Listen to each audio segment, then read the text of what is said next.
E aí, turma, como é que vocês estão? Testando um formato um pouco diferente de vídeo aqui. Eu comprei um kit lapela pro meu trabalho. Pra quem não sabe, eu trabalho com produção audiovisual. Então eu tinha que testar esses microfones antes de eu ir pra um trabalho valendo dinheiro de fato, né? Então nada melhor que o canal pra isso. E eu tô indo pro estacionamento agora pra fazer essas imagens. E eu quero falar nesse vídeo sobre a minha experiência tendo esse carro. Muita gente tem vontade de ter um Honda antigo como um primeiro carro. E muita gente fala que é difícil, muita gente fala que é fácil. E sempre dois lados, tudo, né? Então eu vou tentar falar um pouco da minha experiência com o carro para vocês, e aí vocês tirem as conclusões de vocês.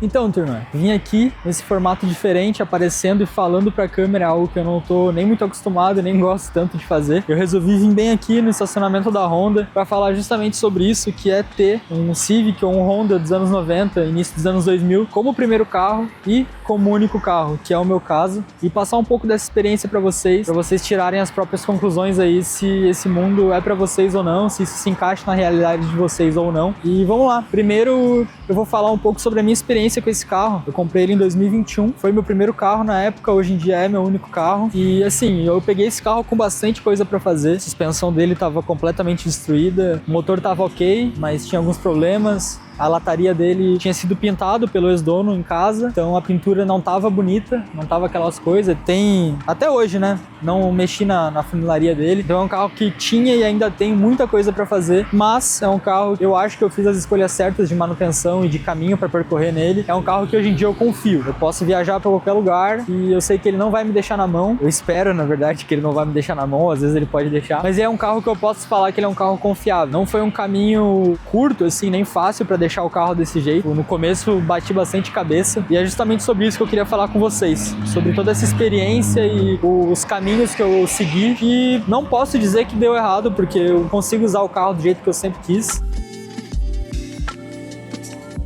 Eu acho que uma das primeiras coisas que a gente tem que pensar para ter um carro desse como primeiro carro é saber o que a gente quer como base para poder escolher o carro. Eu sabia que eu queria um carro tração dianteira, leve, hatch, pequeno, eu gosto de carro pequeno, e que tivesse suspensão traseira independente, freio a disco nas 4 rodas e um teto solar, puramente porque eu gosto de teto solar.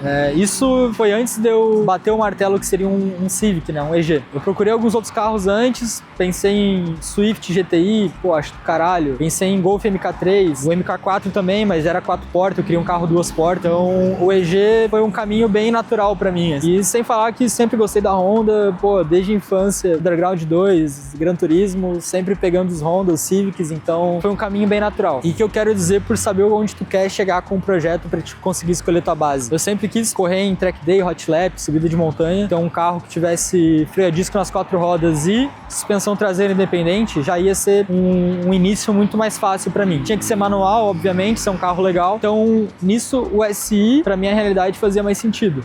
2 portas, teto solar de vidro, que era algo que eu gostava, freio a disco nas 4 rodas, o D16V6 é um motor legal já, com uma potência ok pro peso do carro, então já era manual, então era um caminho mais fácil, assim. Veio a calhar de ser o caminho que eu queria também, né? Então eu não precisei de cara fazer um swap de câmbio, não precisei fazer swap de freio traseiro, não precisei recortar o teto para colocar um teto solar, era uma base boa porque eu queria. Claro, se não faz questão de um teto solar, pode tirar isso da equação. Quer um carro automático? Beleza. Vai depender muito do que tu quer com o teu carro, com o teu projeto, as experiências que tu quer ter. Eu acho que o importante é tu procurar uma base que vai te cortar caminho. Dá sim pra te pegar um carro e fazer um swap de câmbio, é o caminho que muita gente segue, só que pro meu caso, pra minha realidade na época que eu comprei o carro também, não ia ser tão fácil fazer um swap de câmbio. Eu queria já de cara conseguir usar o carro, que isso pra mim é o mais importante. Eu não gosto de deixar o carro parado, e é um dos motivos de eu não ter feito funilaria dele, então eu queria um carro que eu pudesse comprar e já começar a usar. Claro, eu não consegui fazer tudo que eu quero fazer com o carro ainda, mas ele já me deu um início muito bom. Já é uma estrutura boa, o carro anda reto, o carro nunca foi super lasanhado, né? Apesar dele ser visualmente bem mexido, tu vê que de estrutura ele tá bem íntegro, assim. As longarinas estão boas, tu vê por baixo não tem podre, não tem nenhum sinal de batida que afetou estruturalmente ele. As torres dos amortecedores estão todas bem íntegras, então tu vê que não é um carro que foi desmontado e montado muitas vezes. A única coisa que tá bem feia mesmo nele é a lata, então vai da tua importância pra estética do carro. Claro, todo mundo gosta de um carro bonito, mas pra mim o mais importante é o carro ser funcional do que bonito, então eu consigo relevar no meu projeto a estética e a funilaria do carro. Tem gente que já não consegue, então vai muito do que tu quer e de como tu quer montar o carro, né? Depois que tu já tem o carro, talvez as coisas que tu não deva fazer sejam mais importantes do que as coisas que tu deva fazer. Ou não, sei lá.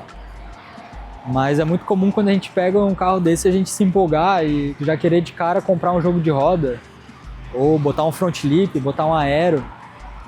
Só que essas coisas às vezes vão te tirar dinheiro e tempo, que é extremamente importante quando tu tá escolhendo a realidade de ter um carro dos anos 90 ou do início dos anos 2000.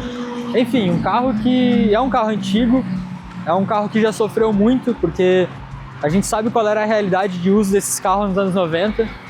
Era carro que era para moer, quando a gente tá falando de um EG, um Civic Hatch, um Coupé, ou sei lá, cara, uma BM, um Eclipse. Sabe como esses carros eram usados. Então são carros que sofreram. Então não tem como tu pegar um carro desse e achar que ele não vai demandar uma atenção especial. Então logo de cara, tu já focar tanto na estética pode te levar para um caminho que não seja tão interessante. Tu vai dispor tempo e dinheiro em coisas que às vezes não vão fazer o carro ficar mais confiável, não vão fazer o carro te passar uma segurança para um acelero, para um rolê, para uma viagem. Não são escolhas que tu faz. Tem que abdicar de algumas coisas para ter outras. O caminho que eu segui foi focar 100% na mecânica, 100% em performance no início do projeto. E eu vou deixar a parte estética para o futuro, quando sobrar tempo, quando sobrar dinheiro, quando sobrar recurso. Eu particularmente acho que se tu focar em um carro que seja útil para viagem, para rolê, o que tu quer fazer, vai te dar uma experiência muito melhor do que ter um carro bonito. Mas essa é a minha visão. Acho que, no final das contas, sempre depende do teu projeto. Se eu fosse resolver tudo que esse carro tinha de errado, eu ia ficar maluco e o carro ia me vencer. Então não dá pra ficar caçando problema. O carro tem um monte de coisa pra se fazer. Se eu fizer uma lista aqui, vai ficar um vídeo de 20 minutos só com coisa que precisa fazer urgente, seria bom fazer, seria interessante fazer e que eu queria fazer. Então tem diversos níveis, né, de problemas esse carro. Só que se eu for tentar resolver todos eles, eu vou ficar maluco, não vai dar certo. Então eu resolvi arrumar o que quebra. Quando alguma coisa dá problema, eu vou lá e arrumo. Simples. Se algo tá funcionando, cara, vai ficar assim até parar de funcionar, claro. Não vou esperar ter uma quebra catastrófica no carro, não vou esperar eu ficar sem freio e bater, não vou esperar um pivô quebrar e cair a roda. Mas, por que eu vou me importar com um podrinho aqui, ou com um vidro que não abaixa direito, não fecha direito, ou o carro não tem um som, tem que usar uma caixa de som Bluetooth para escutar música no carro? Por que eu vou me importar com essas coisas quando o carro tá me proporcionando experiências boas? Não tem porque eu mexer nisso agora. A hora que der problema, eu vou lá e resolvo. E não adianta tu ficar arrumando coisa que não tá quebrada ainda. Tu não vai esperar tu ficar sem freio e bater, tu não vai esperar um pivô quebrar e cair tua roda, não vai esperar uma correia dentada arrebentar e acabar com teu cabeçote, que já aconteceu comigo. Mas tu tem coisas no carro que vão quebrar e o máximo que vai acontecer é o carro parar. Não vai te dar uma quebra catastrófica, não vai te fazer sofrer um acidente. Um exemplo, a correia da direção hidráulica, não faço ideia da idade dela. E o líquido que também está dentro do reservatório de direção hidráulica, faço ideia, tá lá, o ex-dono estava completando com fluido lá, eu tô completando com outro quando dá uma baixadinha. Mas o que pior que pode acontecer se eu ficar sem direção hidráulica? O carro vai ficar duro, a direção vai ficar dura. Você vai fazer um acidental? Provavelmente não. Você vai fazer o carro parar de andar? Também não, você vai ficar desconfortável. Então, o que eu vou fazer? Eu vou arrumar a direção hidráulica ou eu vou arrumar um freio? Eu vou resolver alguma coisa no motor que não faz o carro andar. O ar-condicionado desse carro, ele não funciona bem, ele não gela super bem. Por que eu vou arrumar isso agora se eu não tenho dinheiro para fazer isso mais do que preciso? São escolhas. Eu escolho focar no que faz o carro andar e parar e ser confiável do que em coisas que vão me dar conforto. No final do dia tu vai ter que escolher. O ponto principal desse vídeo são as escolhas mesmo, porque tu vai ter que escolher botar dinheiro e tempo aqui ou ali. E essas coisas vão te levar para caminho diferente. Como eu tô falando desde o começo do vídeo, eu acho que o foco que pode te levar para um caminho mais feliz com a experiência de ter um carro desse é tu focar em coisas que vão fazer o carro te dar experiências felizes, não em coisas que não vão fazer o carro andar. Ar-condicionado gelando ia ser ótimo ter, só que não tenho, não vou botar esse dinheiro agora para fazer isso no carro, ou a direção hidráulica, como eu falei. A hora que isso estragar e não funcionar mais, aí eu paro para ver e arrumar. Até lá, vai seguindo do jeito que tá, porque é o jeito. E quando que pode ser o momento ideal para fazer o upgrade no carro? Eu acho que é um ponto-chave para não gastar dinheiro à toa e também gastar nos momentos certos. Eu acho que o grande segredo de tu fazer esses upgrades e otimizar, né, o teu tempo e dinheiro com o carro é tu fazer upgrades quando quebra alguma coisa. Eu vou dar um exemplo que eu passei com esse carro, que a pinça de freio do lado do carona travou, fechada. Até pensei que era rolamento na época, levei pro Arthur, que é quem tava mexendo no carro. E ele viu que a pinça tava travada mesmo, e aí eu tinha 3 caminhos, né? O primeiro seria fazer o reparo da pinça, o que ele me passou que não seria tão interessante, essas pinças tendem a cuspir o reparo quando tu faz um uso mais intenso. A segunda opção seria eu comprar um jogo de pinça novo, usado, né, porque não se fabrica mais para esse carro, e manter o sistema original, ou partir pro caminho que eu segui, que foi fazer o swap de freio. Então, como a pinça travou, optei por pegar pinças de New Civic, 2014 eu peguei, porque são peças mais novas, mais fácil de achar pastilha, um conjunto em si mais novo, mais moderno e que ia dar um upgrade legal pro carro. Plug and play também, não ia mudar a questão de fluido interno que entra na pinça, de volume de fluido, né? Nem nada de pressão de pedal, de atuadores, enfim. Era um sistema bem plug and play mesmo, com um disco de Mini Cooper, mesma furação, mesmo bore central, distância ali para encaixar tudo perfeito, não precisava cortar, soldar nada. Era um upgrade bem natural, assim, de se seguir. Uma receita conhecida também em diversos canais,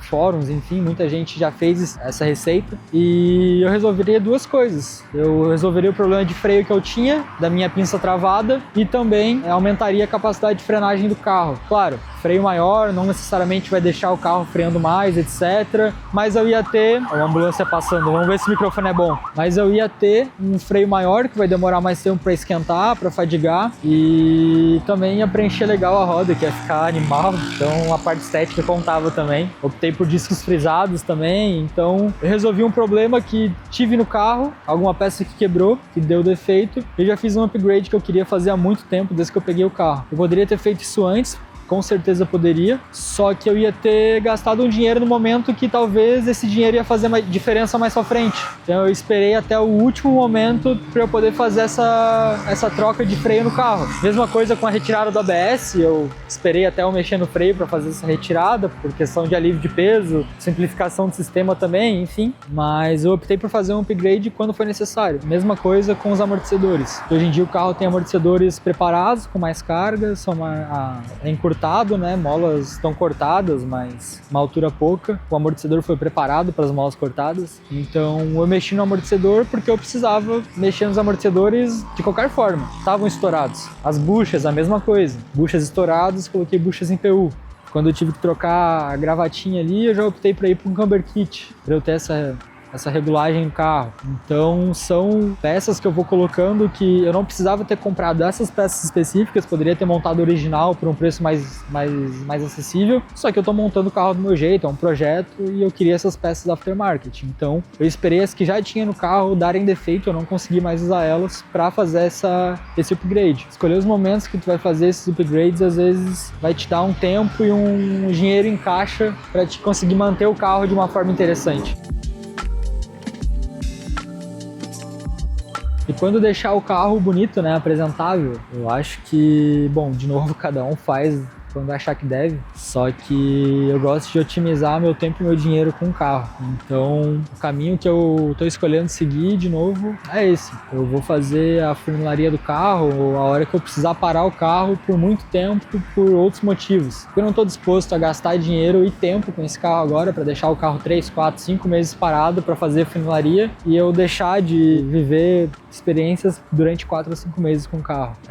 As rodas, assim. Eu não vou colocar umas rodas caras agora, sendo que eu gostaria de fazer outras coisas no carro. Todo mundo quer deixar o carro bonito, é óbvio, eu também quero, só que eu acho que tem seus momentos, né? E é aquela que nada vence o homem paciente. Tu tem que ter muita paciência para ter um carro desse como primeiro carro, como único carro. Não é uma coisa fácil, assim, não é uma experiência, não é um caminho tranquilo. Apesar de ser uma experiência muito boa, não é uma experiência tranquila, porque o carro vai incomodar, o carro vai te demandar uma atenção que o outro carro não te demandaria, tu vai ter que fazer muita coisa sozinho, vai ter que aprender muita coisa, enfim, não é um caminho reto, assim, tu vai ter que dar muita curva para manter um carro desse. Claro, se tu tem outro carro facilita muito, se tu tem dinheiro sobrando facilita muito, só que se tu só tem a vontade, vai ser um caminho difícil e tu vai ter que escolher as coisas que tu vai fazer de uma forma muito inteligente, tanto o que quanto quando. O que tu vai fazer, eu acho que não precisa se preocupar, porque mais cedo ou mais tarde tu vai fazer. Pelo menos eu comprei o carro com a intenção de ficar com ele para sempre, então o tempo tá do meu lado com esse carro, então não é questão de o que eu vou fazer nele, porque eu sei que o que eu quero fazer nele eu vou conseguir fazer. A questão principal é quando. Quando der, quando sobrar recurso, quando sobrar tempo, não quando eu quiser muito, porque eu sempre vou querer muito fazer muita coisa nesse carro. Eu acho que tem que ser inteligente e jogar contra o coração muitas das vezes, apesar de comprar um carro desse é uma escolha 100% movida pelo coração. Manter um carro desse tem que ser uma escolha muito mais pelo cérebro, porque senão tu vai acabar se frustrando, o carro vai acabar quebrando e tu vai se desanimar, o carro vai ficar meses parado e tu não vai saber nem por onde começar. Então não é tão fácil assim quanto parece, mas também não é tão difícil quanto muitos projetos que a gente vê na internet fazem parecer, porque tu não precisa fazer tudo de uma vez, tu não precisa ter o jogo de roda mais animal de primeira, tu não precisa ter o jogo de coilover mais avançado logo de início, só precisa de ter um carro que ande e seja confiável, porque o resto, cara, as experiências vão valer muito mais com um carro 100% original do que ter um carro todo montado na garagem que não tá ligando, ou que se tu precisar ir rodar 200 km para ir num encontro com os amigos teus, tu não vai conseguir porque o carro não é confiável. Então são as escolhas no final do dia aí que tu vai ter que fazer para manter um carro desse e viver tudo isso, né? Porque as coisas que o carro vai te proporcionar são coisas muito boas, às vezes coisas muito ruins, tu vai se frustrar muito mesmo no caminho, tu vai ficar com raiva, tu vai ficar triste, tu vai ficar se perguntando, cara, que merda que eu fiz, que eu tô botando dinheiro nesse carro. E é isso, na real.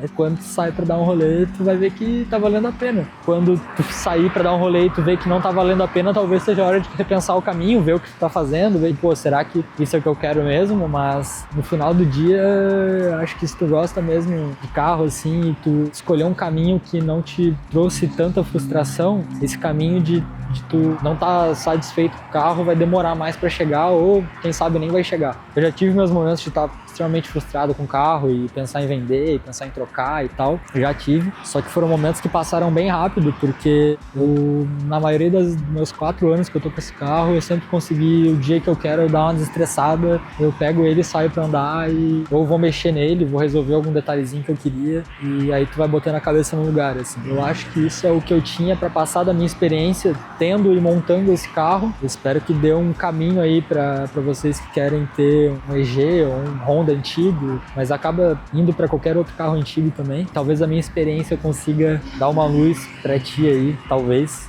Ou não também, né? Às vezes tô falando um monte de merda. Mas é isso, espero que tenha ajudado, espero que as coisas façam sentido no final do dia, porque o que a gente quer mesmo é ter o carro, ter experiência legal com o carro e achar o caminho mais fácil pra gente ter essas experiências. E, bom, ao meu ver, o que meus 4 anos com esse carro me dizem é que o caminho que eu resolvi seguir com ele tem dado certo e tem me trazido experiências ótimas, assim.